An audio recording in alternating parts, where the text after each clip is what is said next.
Hi, this is Kevin Markman. Welcome to Relationship Ready Talks. Today, we're going to talk to a friend of mine, and what we do in this is we talk about relationships. We talk about the process of it, and we hopefully, because the foundation of relationships is relating.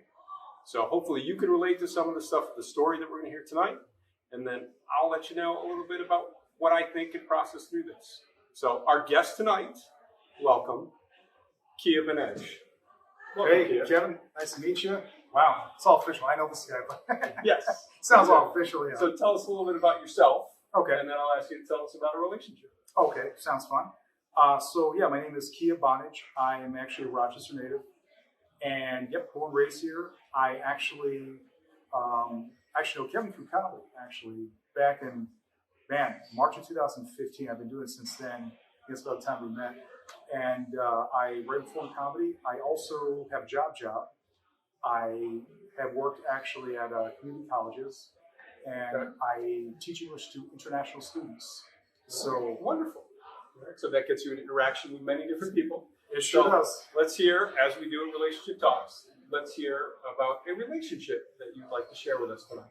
Okay. So when you approached me with this idea, I had to go through like my Rolodex of. Yeah. We all have a Rolodex of people that we've learned. Some of us are a little older now, so we have some life experience. Actually, the gal I was thinking of was a woman that actually I dated when I was actually living out of town, out of state. Got it. And it was a relationship that actually lasted, it was less than a year. And what's funny is that, if you're wondering how we met, originally, years and years before that, she worked at one of the same community colleges that I did. Okay. As far as shared experience with shared job, shared experience in a work relationship. Exactly. That built into how did you progress from work relationship to relationship? Oh man, how did I progress, or how did we progress? What the funny thing was that we went out once or twice years earlier, just kind of as friends. Okay. So now, you knew her from some other context. Well, yeah, we actually, like I said, I met her through one of the community colleges because she also taught English to international students. She was also an ESL professional, like me. And before we even started dating, years before that, we went out once or twice just for dinner. Okay. And in our minds, it wasn't, I guess, really a date. I don't know, maybe I misread things. She was actually, and if your viewers were wondering, she was actually older than me. Okay. She was actually 9 years older than me.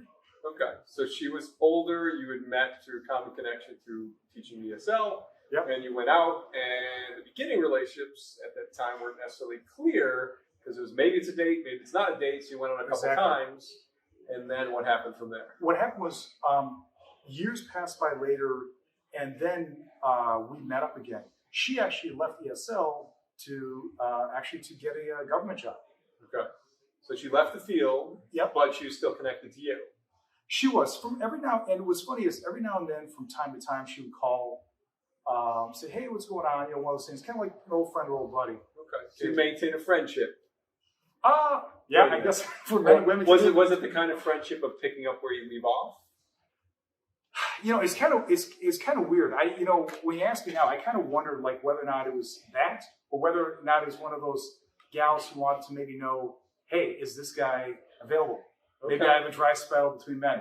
I don't know. I can't say for sure. Okay, because you're not sure what your relationship with her was, or you're not sure if there could be a gender male-female relationship without the question.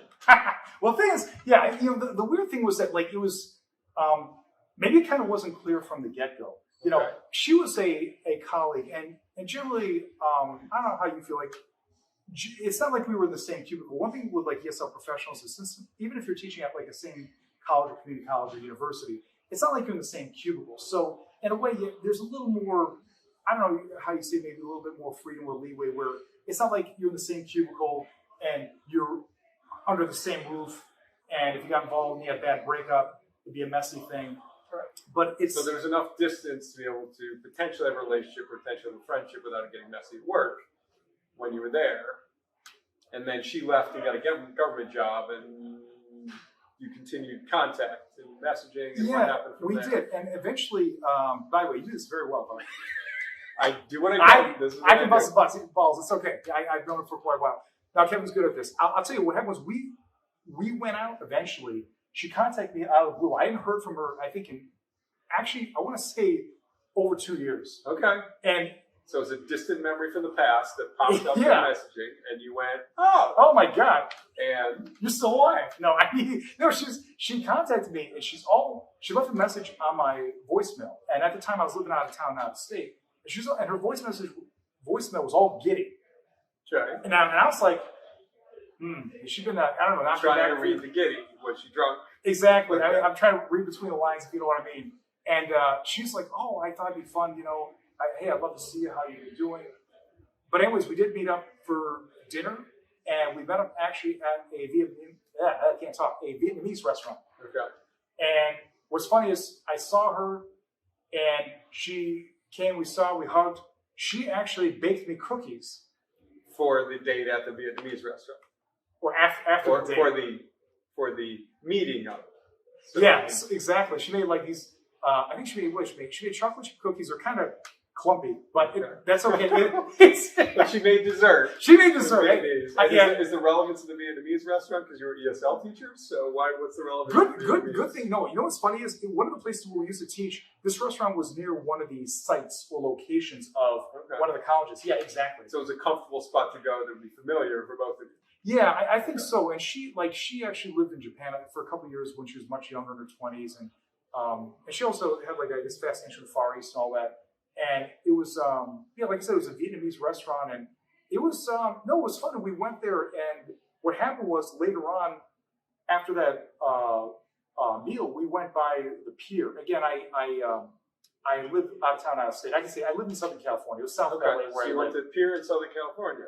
Yep. There, and she met you up there. Oh, much more romantic. Exactly. So, well, actually, we met, the restaurant was not near the pier, but we drove out there, and she's all like excited and giddy, and I didn't know if she was under the influence or, I don't know. It's one of these things. I was. So you were trying to read whether it was romantic or whether it was friendship in connection with friendship, and trying to read what type of relationship it was. Exactly. Okay. And then it went from where? Where did it go from there? Where did it go from there? Well, then we went to the pier, and it was cold and chilly, and I kept her warm, and right, and and it was cool, and we had fun. We even a little bit of that, and you don't want to kiss and tell, but there was kissing. Yeah, gentlemen don't kiss and tell, but I will tell you. But there was an intimacy of a comfot level with each of you. There was like, where are we going? Is this serious? Is this casual? We don't really know. We have a shared history. Well, that's the thing, and it's one of those things where like she was. And we were sitting in her car talking, and again, gentlemen don't kiss and tell. Some details I'll share with Kevin and with the viewers, but no, it just, we kind of had a bit of a heart-to-heart. I guess she liked me for a while, and she said, oh, you don't know, like, how handsome you are. I'm like, so you get bonus. Come on, guys like the Eagles. But, no, it was one of those things that after the date, she was kind of like, I think she said something like, I can always find another boyfriend, but I can't find another Kia. So let's kind of maybe, take it slow. I'm kind of paraphrasing because this was back in 2009. Your memory of what it was. Yeah. And that's all we're looking for. Exactly. I mean, you'd have to, if the universe could video record what happened, that you get more of the details. Yes. But, that'd be a bad episode of some Netflix movie. But I don't know. I don't know. Maybe it's your perception, and so there was a connection. She gave you compliments, and then you had this maybe a date, maybe friendship, and what happened from there? Yeah, a lot of maybes. Now this was definitely a date, and basically we dated and we were involved, and I would say, what was it, from November of 2009 through the end of May 2010. Okay. Like 7 months. It was less than a year. I eventually had to come back home to Rochester for some. But you were together in the same town in California. Not the same. Actually, not in the same town. She was actually. We were different cities actually. Okay, but you had a close enough connection that you would travel and share, and it was exactly either I'd be over at her place or she'd be over at my place. Okay. Yeah. Right. So it was a consistent dating relationship after that for a number of months. Yep. And then what happened from there? Oh my gosh! And then all the wackiness came out. Now On your part or her part or both? It's never my fault, Kevin. You know that. There's always two parts, and that's part of owning yourself. Yeah, I know. I got to own it. So where here's the thing, though. You know what's funny? It's like, I don't know if you dated like an older woman. She was like I said, I get the context that she was 9 years older than me. Okay. Because it's kind of like, I don't know, maybe it's like kind of like dating one of your mom's friends or something. And that's why it's important? Or what's the 9 years? Why is that important? It's important to mention that because I think there was some friction because of that. Okay. And she even told me at one point that it was kind of a concern for her. Okay. And this was before I had to come back home and before I knew that my circumstances kind of changed and I had to come back home, take care of family. Plus the fact that at the time in California the economy wasn't doing so well. If you remember, there was the 2008 recession. Yeah. And but you were potentially at different developmental stages, and she was pointing out like, oh, maybe I'm too old for you. That did happen. Yeah, at one point that happened. Because that's part of the criteria when people figure out like, do you match with me? What's the criteria? So hers might have been, oh, I'm dating the next generation below me. Is that good for me? Or is that not good for me? And you're like, geez, the next generation above me. Is that good for me or not good for me? Yeah. And then moving from there. So, exactly. So that was a tension in the relationship. Yeah, I think it was one of the areas of tension. Yeah, it's like going back and looking at the 1960s. Like, oh my God, look, this is the girl I dated. No, it's true though. It really was. That was one source. There was another source where there were some kind of controlling factors on her part. I'll give you an example. For example, I sometimes would wear a baseball cap when it would get really hot, just so my top of my head wouldn't burn. Yep. I'd have sunscreen all that. That makes sense. Well, here's the thing. First time when I did that, she wasn't comfortable with it because she said I reminded her of like one of those kids who were cancer patients. Okay, and I'm not poking fun at that, but I thought it was kind of odd that she wasn't comfortable with that, and she said, "Can you put it on backwards?" Because she said, what did she say? She said something like, "I like the kind of those European types that have the hat on backwards." Okay, so she was looking for a particular look, and she was more triggered or uncomfortable with the front because it looked like something she was uncomfortable with. Yeah. So she was adjusting you, and if you wanted to compromise, you would do that. So did you wear the hat backwards? Sometimes when I was with her, yes. Okay. Because but the thing was, which is compromise. It's and by the way, no compromise, Kevin. Just remember that. Here's the thing with it. I'm being kind of silly in a way, but like the thing with me was that I kind of thought that like anytime guys and girls are dating, you have a relationship, there's always going to be maybe a certain level of compromise. But something like having the way you wear your baseball cap, or if you have a beard. I had a goatee, believe it or not, for a little while also. Okay. Or maybe a certain kind of shirt you wear. I kind of thought that listen, if some woman likes you and she's cool enough with you, it shouldn't necessarily matter. I know that's not always the case.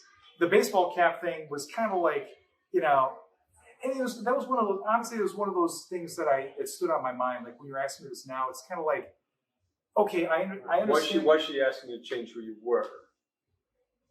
Good question. Because that's what you're talking about is we have, our job is to figure out who we are. And if we figure out who we are and we're like, the type of person I am is, okay, I lie or I cheat or I steal or I don't lie or I cheat or I steal. I'm the kind of guy who wears a frontwards baseball hat. I'm not the kind of guy who wears a backwards baseball hat. If this person is changing me, then it becomes a defensive thing to be able to go, is this part of who I am or not? If it is, it's comfortable. If it's not, it's a compromise. And you would ask the same from her to develop the healthy. So instead, it became a what? And what happened? Well, instead, and don't worry, there's no blood or guts. We didn't like square off. No, just it was one. He's like, thank God for that, man. I don't want to be legally responsible. Yeah, well, no. I mean, guys, you got to use your thinking caps. You got to be cool people. But part of who you are is if you're a cool person who's never doing that, then you have your limits. You have who you are. Yeah, I mean, and I would think that and like you being a therapist and stuff. I mean, everybody has to have healthy boundaries and limits, and there's certain things you'll tolerate and not tolerate. Just to me, it was one of those things that, like, when she made that request, I thought it was kind of odd because it's like I understand where she's coming from, but if it comes to something like if you're dating your girl and she wants you to shave your beard because you remind her of some pirate from some Disney movie she saw as a kid, and she gets triggered. It's kind of like, well, it's your facial hair, right? And is it your issue or their issue? Exactly. And that's where you like try on the coat, which which is the compromise, and go like, I'm going to try this on for a little while. Maybe I'll shave my goatee. I'm going to try this on for a while. Maybe wear my hat backwards. And if it fits for me, then it becomes comfortable. But if it doesn't fit for you, you're just trying on a coat that doesn't fit.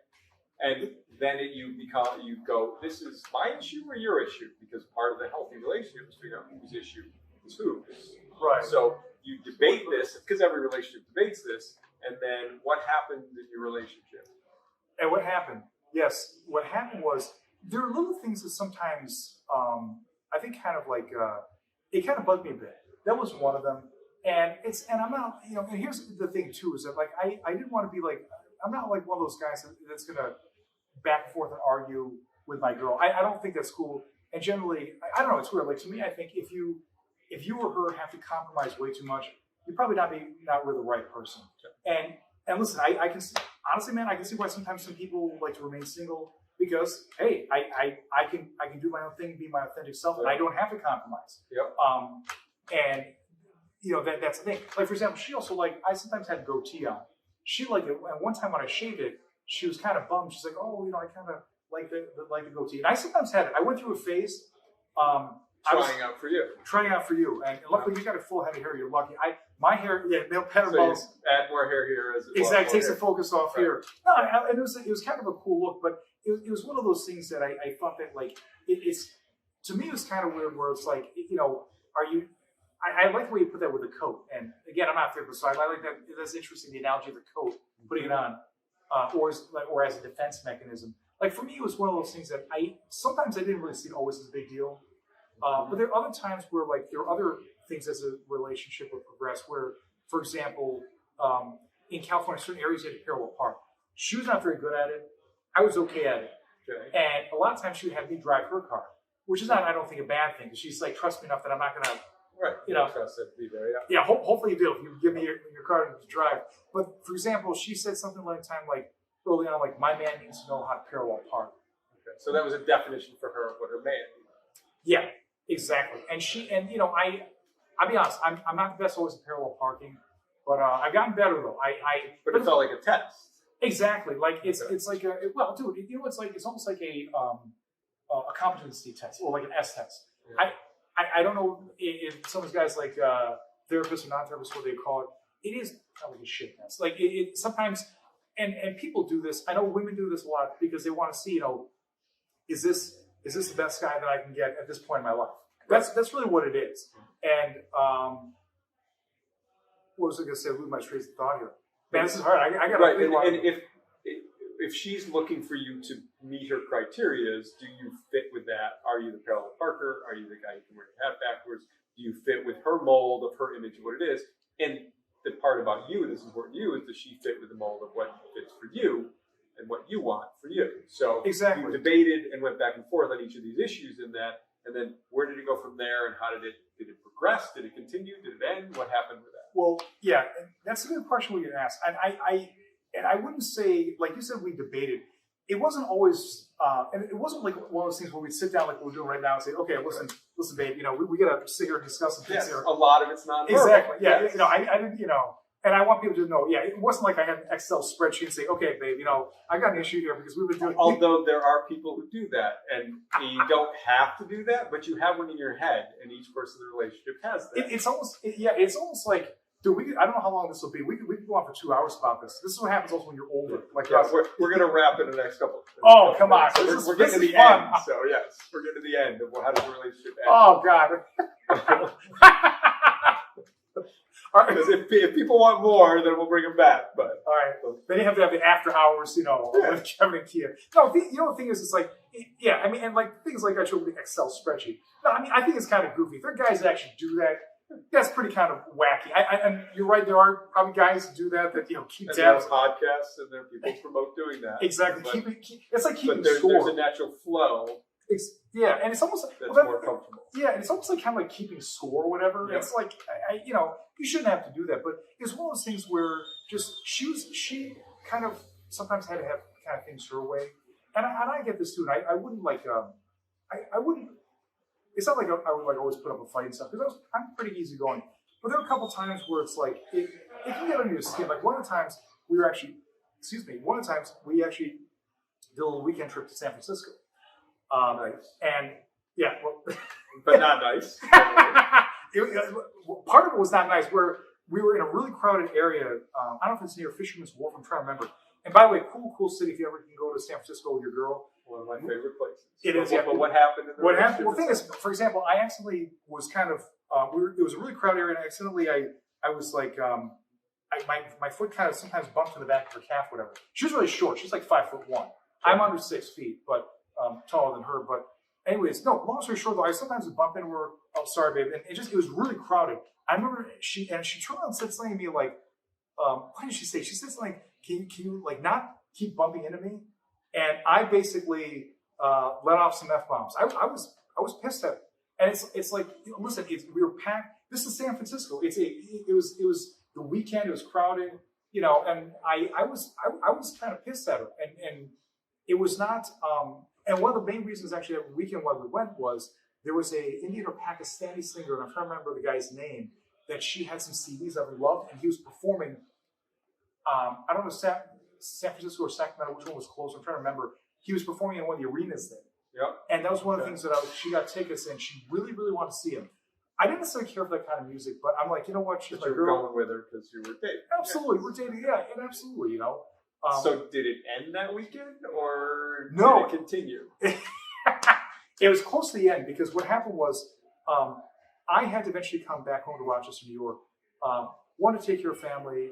Two, because with the recession from 2008 kind of lingering on, and also at the time budget cuts in California with K through 12 programs in colleges and universities. Okay. And at the time, Governor Schwarzenegger, it was Arnold Schwarzenegger who was governor. Okay. It came to a point where I could see that, like, as far as having a future in that state, it'd be very difficult. Okay. So priorities shifted for you exactly. to family and finances versus relationship. Exactly. And it ended well or not well? You know what? I told her about this, I think, a month or a couple months in advance, just so I wouldn't spring it on her. Mm-hmm. And, I was, and she was kind of bummed, like, oh, you're leaving. And I said, I really didn't want her. And actually, it's weird too. And she, but she understood. But it was just one of those things that then it's kind of like, she kind of wanted to spend more and more time with me. Usually every Friday weekend was time with her. Okay. A lot of times on weekends, I didn't have time with my buddies or time, on my own. And I get that, but it was one of those things where, like, yeah, I mean, my focus kind of couldn't be on that. And even when I came back home to Rochester, every now and then she would still email, try to call. Your focus was even less on her because you were so distant. Yeah, that's what's difficult exactly. about this relationship. Yeah, exactly. So then did it peter out, or did it end in a blow up? No, it kind of, what's weird? It kind of petered out. And the thing was that she still wanted to, what's weird is it's one of those things where she still wanted to keep being in contact with me. Okay. And it's kind of like, well, she wanted to maintain some kind of relationship. Yes. The thing was, it's that, like, it's like, you have to understand, it's like, listen, I'm moving 3,000 miles away back to be back in my hometown. I've got things to take care of. I've got to find work again, right. Teaching ESL. But there's still hope for her, and potentially hope for you that you would continue communicating, that this could continue or go somewhere. Well, yeah, I got to tell you this. Honestly, in some ways, and I don't care if I get in trouble for saying this, in some ways I think it was a bit of a relief when circumstances forced me to come back home, because I made the decision for you. Exactly. Sometimes, okay. Sometimes the decision is made for you. Sometimes people say, "Well, I made the decision to do that," but sometimes it's made for you. The decision is made for you because your priorities shift. Exactly. And your priority shifted to be like, okay, as long as we're doing this is good. But if it's not leading there, then your priorities aren't going to be like, no, you have to come with me, or no, I have to stay here and make this work out, because your priorities become different. So what did you learn from this relationship? Couple things. What I learned is that sometimes when you're dating people, if you're dating somebody who's from older generation, it can sometimes be harder. And I'll be blunt. Sometimes dating older women, sometimes they're very flexible and very bossy. And again, I hope she's doing well and stuff. And it's funny because she actually, for me, I saw now she has a government job and stuff. She's doing really well. I mean, financially.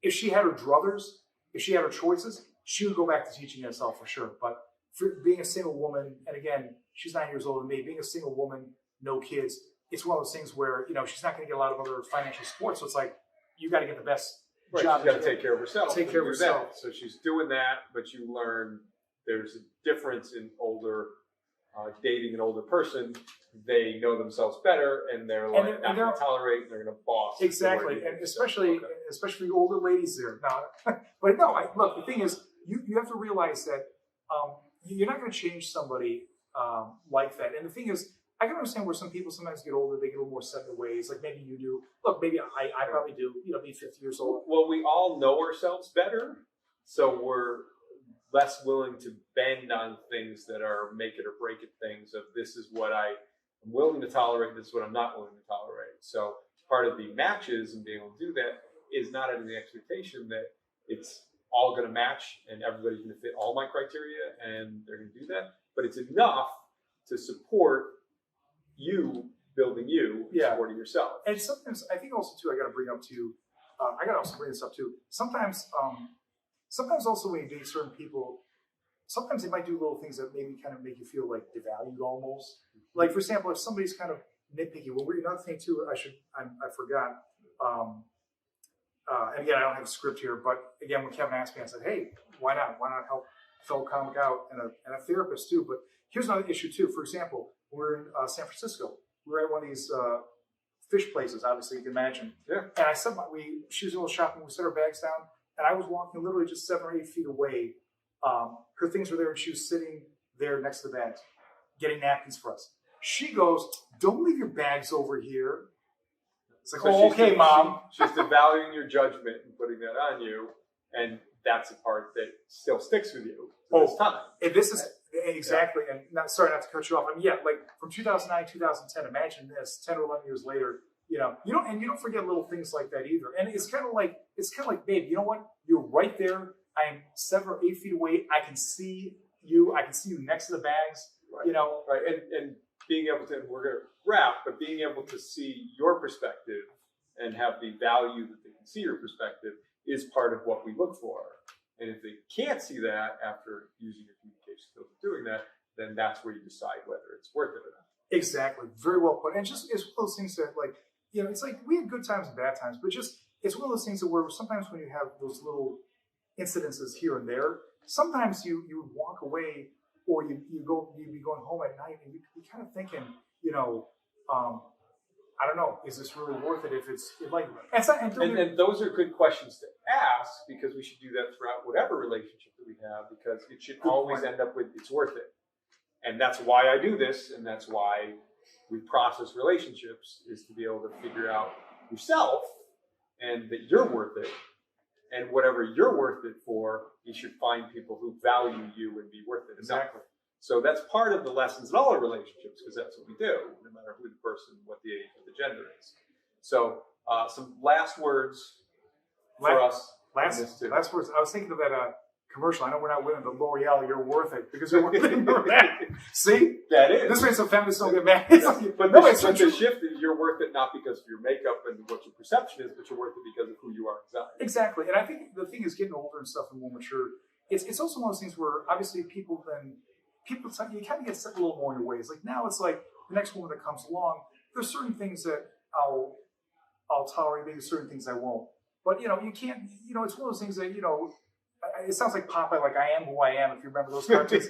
So he's old enough to remember this, so am I. It's like, no, it's just one of those things that, you are who you are. It's like, there's certain things that I don't think you should, you should bend on. I mean, if you do receive things a certain way, as long as you're upfront with people about it, like if you're dating a woman or your girl, you're upfront about it, I don't think it's a problem. And it's better that way. So it's like, this way there's no confusion. Like with this woman, it's kind of interesting because originally she was a coworker.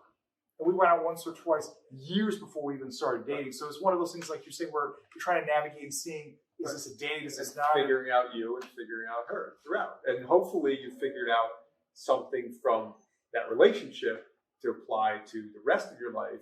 And then hopefully you figured out and people can relate to figuring out stuff about themselves also. Because that's the work, is figuring out ourselves throughout.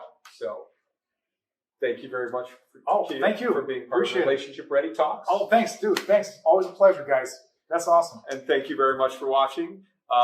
We're going to process some of the other stuff too. And some of the themes, if you would share in this, is self-worth, being able to work on yourself, figuring out the process of what's yours and what's someone else's. And I'm going to throw out the word propinquity, which is going to come up a number of times too. Do you know what propinquity means? Oh gosh, you got me on It's the a wrong word that almost nobody knows, because I learned this in the foremost expert who moved from Texas to New York in a college class called Attraction, Love, and Relationships. Okay. And it is the number one reason why people get together. And propinquity is the number one reason. And propinquity is, drum roll, and if you want to believe in the fantasies of Disney and romance, you will stop the video right now, because it will ruin all of that. Because propinquity is the physical distance you are to someone. So the people you will find and be in a relationship with and be attracted to are the people who are closest to you in relationships. Those are your friends, those are your roommates, those are your people who know your family, because the physical distance, statistically, at some one point, was the number one factor in people developing. Like proximity. Yep. Oh, okay. Exactly. Oh, wow. So there's some themes that we're having there, and thank you very much, Keaton. Oh, thanks a lot, Kevin. Yeah. Great job. A+. From an ESL teacher. Yeah, exactly.